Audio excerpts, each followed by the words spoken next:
Kumusta po sa lahat? Ako po si Dr. Renato Bagani at ngayon tatalakayin natin ang tungkol sa maliit na money, malaking solusyon, ang lihim ng Dr. Renato Bagani para sa diabetes. Nais kong simulan ang kwento sa isang palaisipan na madalas kong nakikita sa aking 35 taon ng pagiging doktor. Marami sa inyo ang lumalapit sa aking klinika, hawak ang resulta ng laboratorio at malungkot ang mukha. Sasabihin ninyo, Doktor, grabe ang pagpipigil ko sa pagkain. Hindi ako makakain ng kanin, ng busog. Hindi ako makakain ng taba ng baboy, kahit mani. Iniiwasan ko dahil sa takot na tumaba o barahan ang aking mga ugat. Pagkarinak ko nito, totopo, ako'y nalulungkot at nanghihinayang.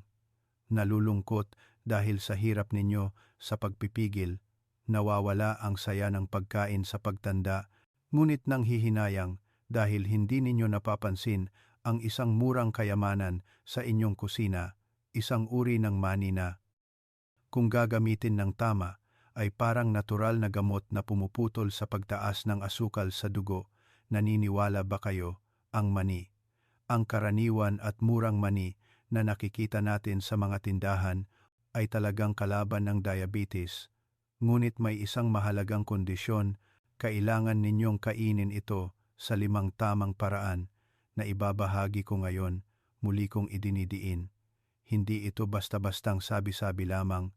Ito ay kombinasyon ng tradisyonal na kaalaman at pinakabagong siyentipikong pananaliksik na aking sinala. Nasaksihan ko si Aling Nena, Mang Tonyo, at daan-daang iba pang pasyente na nagkaroon ng stable na blood sugar at nabawasan ang kolesterol sa pamamagitan lamang ng tamang pagdagdag ng mani sa kanilang pagkain. Kaya, paano ba ang tamang pagkain? Basta balatan at kainin na ba? O, mas marami, mas maganda, hindi po. Ang maling pagkain ay magiging lason, lalo na ang pangatlo at ikalima ay mga sikreto tungkol sa oras at paraan ng paghahanda. Nakakaunti lang ang doktor na may oras upang ipaliwanag ng detalyado sa inyo. Umupo po kayo ng komportable, magsalin ng tubig, at sabay-sabay nating alamin. Ngayon, bago tayo dumako sa paraan ng pagkain, gusto kong maintindihan ninyo kung bakit kayo dapat kumain ng mani. Kapag naiintindihan natin ang ugat ng problema, magkakaroon tayo ng tiwala upang gawin ito, tama ba? Marami ang nag-iisip na ang mani ay mataas sa langis, kaya't magpapataba at magpapataas ng asukal. Ito ay isang mapaminsalang pagkakamali. Ang totoo, ang glycemic index, GI, ng mani ay isa sa pinakamababa sa lahat ng pagkain, mga 13 hanggang 14 lamang. Upang mas madali ninyong maintindihan, ang GI ng puting kanin ay halos 75 at ng tinapay ay halos 90, ibig sabihin, ang bilis ng mani sa pagpapataas ng asukal sa dugo ay 5 hanggang 6 na beses na mas mababa kaysa sa puting kanin. Bakit may ganitong mahiwagang numero? Ito ay dahil sa 3 mekanismo ng mani: fiber, sagana sa fiber, protein, mataas na kalidad ng plant-based protein, healthy fats, monounsaturated healthy fats. Kapag ang 3 sangkap na ito ay pumasok sa tiyan, lilikha sila ng isang lambat na pipigil sa carbohydrates mula sa ibang pagkain upang hindi mabilis na pumasok ang asukal sa dugo. Ito ay parang pagdaan sa checkpoint kung saan mahigpit ang inspeksyon ng bawat tao, kaya walang magiging trapiko. Higit pa rito, ang mani ay naglalaman ng maraming magnesium. Para sa mga diabetic, ang magnesium ay kasing halaga ng ginto. Ito ay gumaganap bilang isang susi upang buksan ang mga cells para maipasok ng insulin, ang asukal, at magbigay ng sustansya sa katawan. Kung kulang sa magnesium, kahit gaano pa karami ang insulin, ay mananatili lamang sa labas na magreresulta sa mataas na asukal sa dugo, ngunit nagugutom ang mga cells. Sa puntong ito, nakikita na ba ninyo kung gaano kahalaga ang mani. Ngunit curious lang ako, mayroon ba sa inyo ang mas gusto ang inihaw na mani na may asin o nilagang mani? Paki-comment ang numero 1 kung gusto ang inihaw na mani at numero 2 kung gusto ang nilagang mani sa comment section para malaman ko ang inyong panlasa. Paraan 1, kainin ang buong balat, huwag balatan. Ngayon, dumako tayo sa unang paraan. Ito ay simple lang pakinggan, ngunit nakikita kong 90% ng mga tao ay nagkakamali dahil sa nakasanayan. Iyon ay ang pagbabalat at pagtatapon ng balat tuwing kumakain ng inihaw na mani. Marami sa inyo ang nagsasabi, masyadong mapakla ang balat, nakabara sa lalamunan, bakit pa kakainin? Hindi po. Iyan ay isang malaking pagkakamali. Kung itatapon ninyo ang manipis na balat na may kulay pulang-pula, itinapon ninyo na ang 50% ng therapeutic value ng mani. Bakit ko nasabi iyan? Dahil napatunayan ng siyensya na ang manipis na balat na iyon ang pinakamataas na konsentrasyon ng antioxidants, lalo na ang polyphenols at resveratrol. Ang pangalan sa Ingles ay mahirap tandaan. Ngunit intindihin ninyo na lamang na ito ang mga mandirigma na nagpoprotekta sa mga blood vessels ninyo. Ang pinakamalaking takot ng isang diabetic sa mahabang panahon ay ang vascular complications na nagiging sanhi ng panlalabo ng mata, pamamanhid ng kamay at paa, at maging stroke. Ang mga sangkap sa balat ng mani ay may kakayahang palakasin ang mga blood vessels at bawasan ang pamamaga sa loob ng mga ugat ng napakabisa. Dagdag pa, ang bahagyang pait na lasa ng balat sa Eastern medicine ay gamot na nakakatulong sa pagpapahinto ng pagdurugo at napakabuti para sa panunaw. Kaya, mula ngayon, kapag kumakain ng mani, pakiusap, kainin ninyo ang buong balat. Ang pagpili ng mani para sa masarap na balat ay ang pagpili ng red variety. Maliliit na mani na may maitim na pulang balat ay mas mahusay kaysa sa malalaking mani na may mapusyaw na kulay ng balat. Kapag iniihaw o nilalaga, ang balat ay hindi na gaanong mapakla at magiging mas malinamnam. Ngunit, ang pagkain ng buong balat ay panimula pa lamang. Ang pangalawang paraan na ibabahagi ko ngayon ay talagang isang sikat na tradisyonal na gamot na may kakayahang gawing isang malakas na sweeper, ang mani na naglilinis ng blood fats at nagpapatatag ng blood sugar. Huwag ninyong ialis ang inyong mga mata. Paraan 2, mani na may suka, isang lumang reseta. Ang pangalawang paraan na ito ay maaaring narinig na ng marami sa inyo o mayroon nang nakagawa nito, ngunit sumuko dahil hindi pa nakikita ang epekto. Iyan, ang mani na may suka, hindi lang ito pagkain.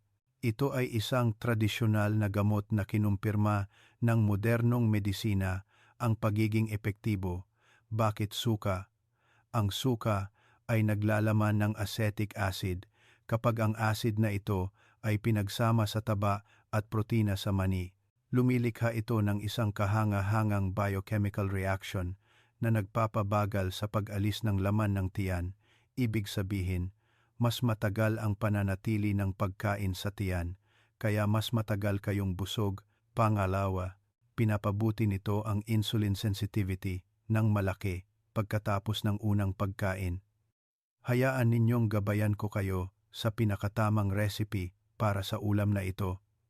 Maaari kayong kumuha ng papel at panulat upang isulat ito. Kumuha kayo ng mga 200 gramo ng pulang mani. Tandaan, hilaw na mani na may balat pa. Hugasan ng bahagya para malinis at patuyuin ng tuluyan. Maghanda ng mga 300 ml ng magandang suka. Mas mainam kung homemade o apple cider vinegar. Iwasan ang paggamit ng industrial vinegar. Ilagay ang mani sa isang malinis at tuyong garapon ng salamin. Ibuhos ang suka hanggang matakpan ang mani. Takpan ng mahigpit at ilagay sa madilim, malamig na lugar o sa ref. Ibabad ng tuloy-tuloy sa loob ng 7 araw. Pagkatapos ng 7 araw, handa na itong kainin. Tuwing umaga pagkatapos mag-almusal o sa panahon ng almusal, kumain kayo ng mga 7 hanggang 10 butil. Iyon lang po, hindi na kailangang kumain ng isang buong tasa.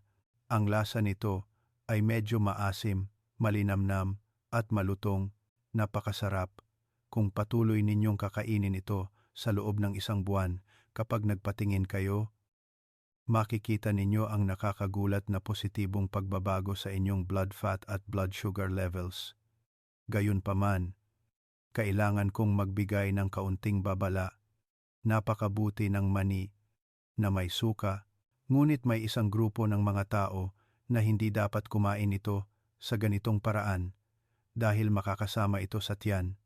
Kung sino ang mga ito ay malalaman ninyo sa blacklist sa dulo ng video para madali ninyong masubaybayan.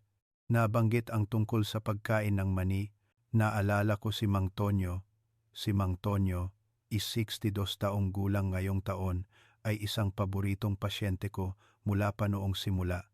2 taon na ang nakakaraan. Lumapit sa akin si Mang Tonyo na napapagod. Sabi niya, Dr. Renato, nahihirapan ako. Ang aking blood sugar ay umaabot sa 90 mmol L tuwing gigising sa umaga. Umiinom ako ng lahat ng gamot, ngunit ang pinakamahirap ay ang gutom tuwing bandang 10 m. Kumakalam ang aking tiyan. Nanginginig ang aking kamay at paa, at pinapawisan ako ng malamig. Kung hindi ako kakain, hindi ako makakatulog. Ngunit kung kakain ako, tataas muli ang aking asukal kinabukasan. Paulit-ulit akong ganito, at nangayayat ako. Pagkarinig ko sa kwento niya, agad kong naintindihan ang problema. Mayroon siyang reactive hypoglycemia at hindi sapat ang kanyang dieta. Sa halip na magreseta agad ng gamot, sinabi ko, Mang Tonyo, pakinggan mo ako ngayon. Umuwi ka, bumili ng kaunting pulang mani para gawing mani na may suka para sa almusal pagdating ng gabi bago kumain ng hapunan, at bandang 9 p.m. kung nagugutom, nguyain mong mabuti ang 5 hanggang 7 nilagang mani. Sa simula, hindi naniwala si Mang Tonyo. Sabi niya, ang mani ay nakakabusog, paano ako makakatulog? Ngunit sinubukan pa rin niya, dahil wala namang mawawala. Makalipas ang 1 buwan, bumalik siya para sa follow-up. Alam ninyo po, gumanda ang kutis niya, at tumawa siya, at sinabing, ang galing mo, doktor, hindi ako sanay sa unang mga araw, ngunit pagkatapos ng 1 linggo, nawala na ang panggabi kong gutom at panginginig. Nakatulog ako ng mahimbing hanggang umaga. Ngayong umaga, sinukat ko sa bahay. Bumaba ang aking blood sugar sa 720 mmol L. Ang kwento ni Mang Tonyo ay isang buhay na patunay na minsan ang solusyon ay hindi matatagpuan sa mamahaling gamot kundi sa pag-unawa sa katawan at tamang nutrisyon. Alam kong marami sa inyo ang nanonood ng video na ito na katulad ni Mang Tonyo, ang pakiramdam ng gutom at panginginig. Ang pakiramdam ng pagnanais kumain, ngunit hindi makakain, ay napakahirap, tama ba?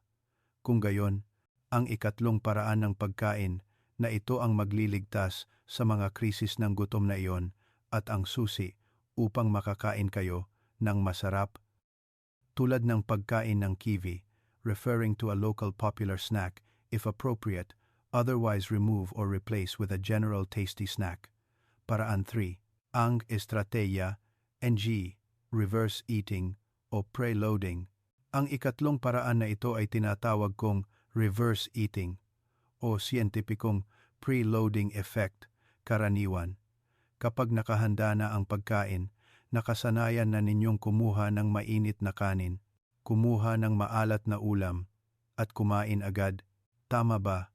Ang ugali na ito ay nagpapabilis sa pagpasok ng starch mula sa kanin ng direkta sa gastric lining at mabilis na sumisipsip sa dugo. Ngayon, gusto kong baguhin ninyo ng kaunti ang inyong nakasanayan, kumain ng isang maliit na dakot ng mani mga 10 butil, bago magsimulang kumain ng kanin, mga 10,015 minuto. Bakit kailangang gawin ito? Isipin ninyo ang inyong tiyan na parang isang funnel. Kung mabilis ninyong ibubuhos ang starch liquid, mabilis itong lalabas. Ngunit kung lalagyan ninyo ng isang patong ng bato at buhangin, mga taba at protina mula sa mani sa ilalim ng funnel, mas babagal ang pagdaloy ng likido. Kapag ngumunguya kayo ng mani ng mabuti bago kumain, ang healthy fats sa mani ay maglalagay ng lining sa gastric mucosa. Ito ay magpapalitaw ng isang hormone sa bituka na magsasabi sa utak na malapit na akong mabusog. Kasabay nito, inuutusan nito ang tiyan na bagalan ang pagtunaw. Ito ay parang pagmamaneho ng sasakyan pababa ng burol at marunong magpreno ang pagkain ng mani.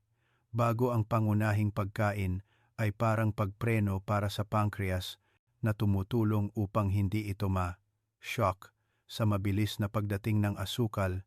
Napakasimple ng paraan na ito, ngunit ang epekto ay agad-agad. Subukan ninyong gawin ito ngayong tanghalian o hapunan, siguradong pagkatapos ng 2 oras. Kapag sinukat ninyo ang inyong blood sugar, makikita ninyo na mas maganda ang resulta kumpara sa ibang araw. Gayunpaman, may isang napakahalagang bagay. Kahit tama ang oras at dami ng inyong pagkain, kung mali ang paraan ng inyong paghahanda, tulad ng sasabihin ko sa ika-4 na bahagi, lahat ng hirap ay mawawalan ng saysay at maaaring makakuha pa kayo ng sakit sa puso. Paraan 4.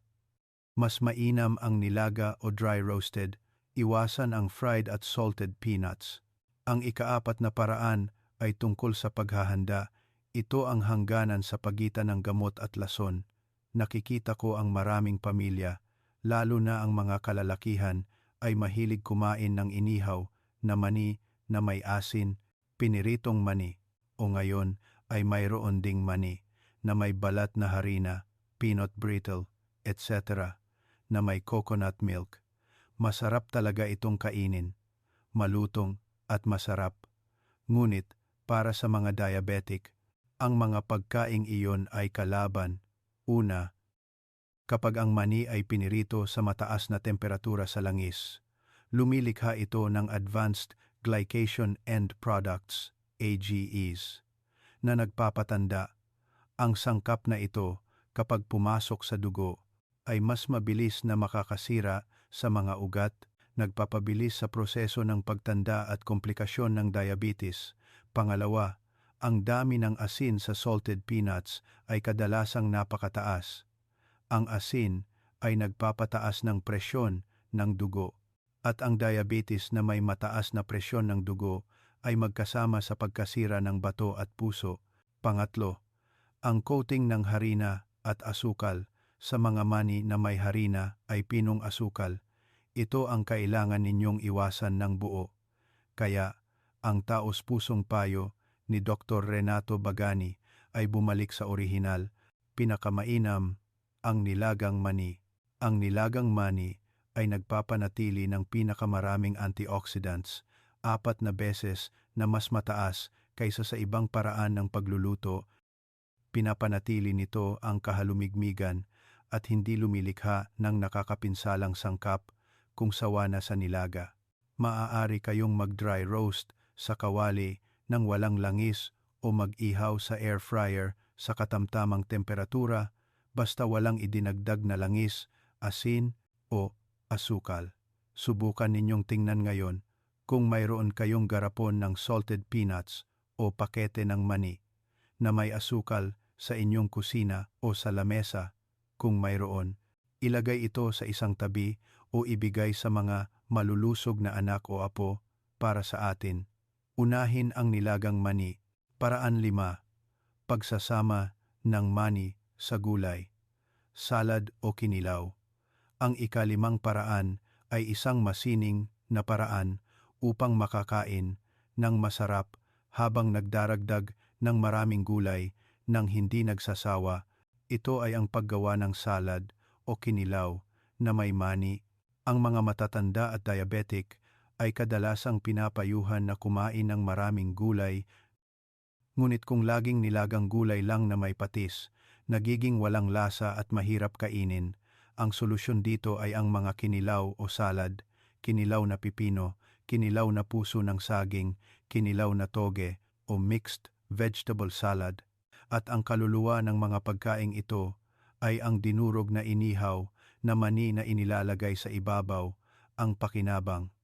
Ang taba sa mani ay nakakatulong sa katawan na sumipsip ng fat-soluble vitamins tulad ng bitamina A, D, A, K na nasa gulay. Nang mas epektibo, ang malinamnam at matabang lasa ng mani ay nagtatakip sa walang lasa ng gulay na nakakatulong sa inyo na makakain ng malaking dami ng gulay ng masarap, maliit na paalala. Kapag gumagawa ng dressing para sa kinilaw o salad, tandaan na huwag gumamit ng puting asukal, palitan ito ng kaunting stevia o diet sugar na espesyal para sa mga diabetic. Masarap pa rin ang lasa at ganap na ligtas. Sa puntong ito, sigurado akong nakuha na ninyo ang 5 tamang paraan ng pagkain ng mani ayon sa doktor. Kainin ang buong balat para protektahan ang ugat, ibabad sa suka para mabawasan ang kolesterol, kumain bago kumain ng kanin para mapigilan ang pagtaas ng asukal, unahin ang nilaga o dry roasted para maiwasan ang toxins, ihalo sa kinilaw, salad para masarap at madagdagan ang gulay. Ngunit kailangan kong huminto sandali upang pag-usapan ang isang napakahalagang bagay, mas mahalaga kaysa sa 5 paraan na nabanggit. Mayroong manipis na linya sa pagitan ng gamot at lason kapag kumakain ng mani, at ang linyang iyon ay nasa dami. Mayroong nakamamatay na pagkakamali na nagagawa ng marami pagkatapos marinig na ang mani ay mabuti, ang kaisipan na kung mabuti, mas marami, mas maganda, may nagpapasyal, masarap ang dila, kumakain ng kalahating kilo ng nilagang mani habang nanonood ng TV. Mayroon ding bawat pagkain ay isang mangkok ng inihaw na mani. Hindi po. Kailangan ninyong tandaan na ang mani ay napakabuti ngunit napakataas din sa calorie. Ang 100 gramo ng mani ay nagbibigay ng halos 600 calories, katumbas ng 3 buong tasa ng kanin. Kung sobra ang inyong kain, magkakaroon kayo ng labis na enerhiya na magdudulot ng pagtaas ng timbang at obesity. At ang obesity ay nagpapataas ng insulin resistance na nagpapalala ng diabetes. Kaya, masama kaysa mabuti. Kaya, gaano karami ang sapat? Ang golden rule dito ay ang 1 handful rule. Bawat araw, dapat kayong kumain ng maximum na 1 dakot ng mani na binalatan na nakatumbas ng mga 28,000 gramo o mga 15 na butil ng mani. Maaari ninyong hatiin ang dami na ito. Sa umaga, kumain ng ilang butil na mani na may suka. Sa tanghali, ilang butil bago kumain ng kanin. At sa gabi, ilang butil na inihalo sa kinilaw. Iyan ay perpekto, sapat ang sustansya, at hindi kayo mag-aalala tungkol sa pagtaas ng timbang. Tama na ang dami. Ngunit kung bibili kayo o tatanggihan ninyong itapon ang ganitong uri ng mani, pakiusap, itapon na ninyo agad. Huwag kayong manghinayang at mapahamak ang inyong kalusugan o maging sanhi pa ng liver cancer. Ang tinutukoy ko ay bulok na mani. Dahil sa mainit at mahalumigmig na klima sa ating bansa, referring to the Philippines, madaling kapitan ng amag ang mani na lumilikha ng lason na tinatawag na aflatoxin.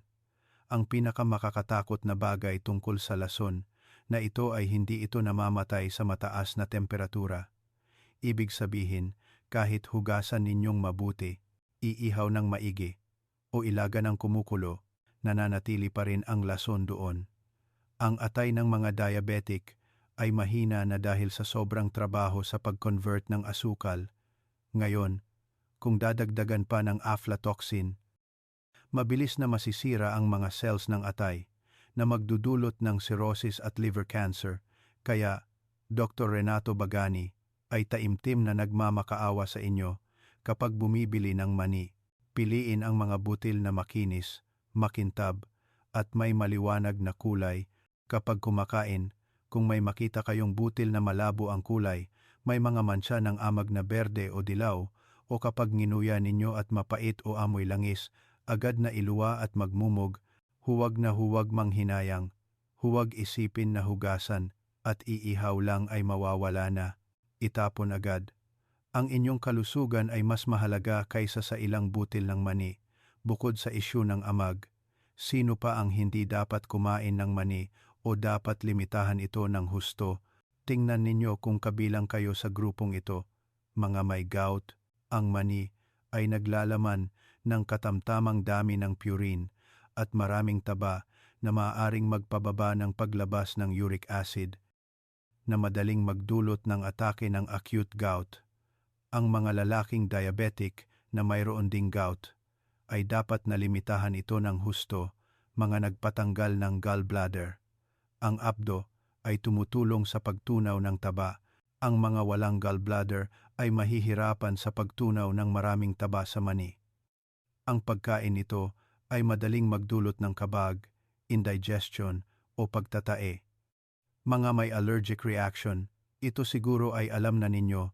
Kung sino man ang kumakain ng mani at nakakaramdam ng pangangati sa lalamunan, pamamaga ng labi o hirap sa paghinga, iwasan ito ng buo dahil mapanganib ang anaphylactic shock mula sa mani.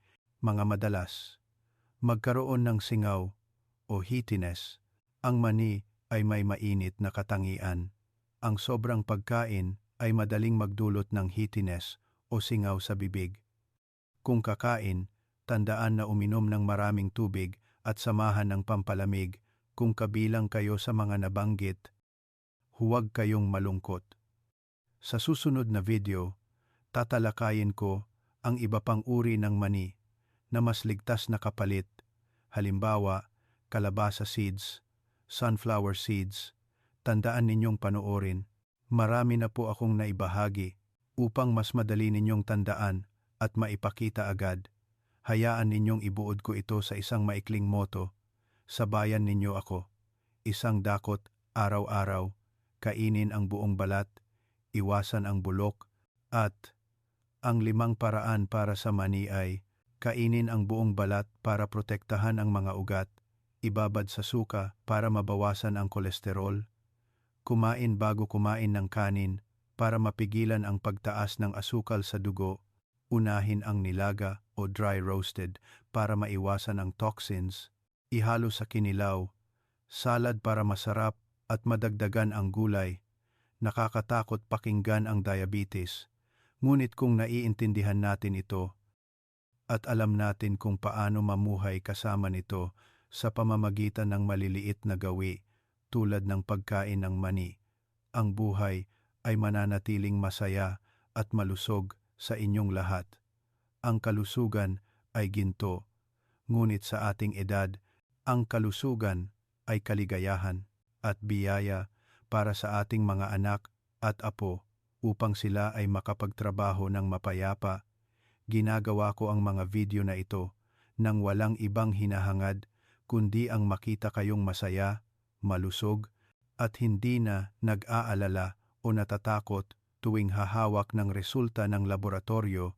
Palagi akong nandito upang sumuporta at patuloy na magsaliksik ng pinakasimple, pinakamura at pinakaangkop na paraan para sa ating mga Filipino upang maibahagi sa inyo. Kung nakita ninyong kapaki-pakinabang ang video na ito, pakiusap, tulungan ninyo ako sa isang maliit na bagay. Pindutin ang subscribe button sa channel na upang hindi mapalampas ang bagong video. Ibahagi ang video na ito sa inyong mga kaibigang matatanda, sa inyong mga kamag-anak. Baka ang isang share ninyo ay makatulong sa isang tao na makalaya mula sa matinding gutom o mapanganib na komplikasyon, at lalong-lalo na naghanda ako ng isang sample meal plan para sa 7 araw na may mani para sa mga diabetic. Kung gusto ninyong makatanggap nito, paki-comment ang gusto ko sa ibaba. Libre itong ibibigay ng aming team sa inyo. Maraming salamat sa paglaan ng inyong mahalagang oras upang pakinggan ang aking kwento. Nais kong magkaroon kayo ng masayang araw, masarap na pagkain, at laging stable ang blood sugar. Ako po si Dr. Renato Bagani. Paalam at hanggang sa muli.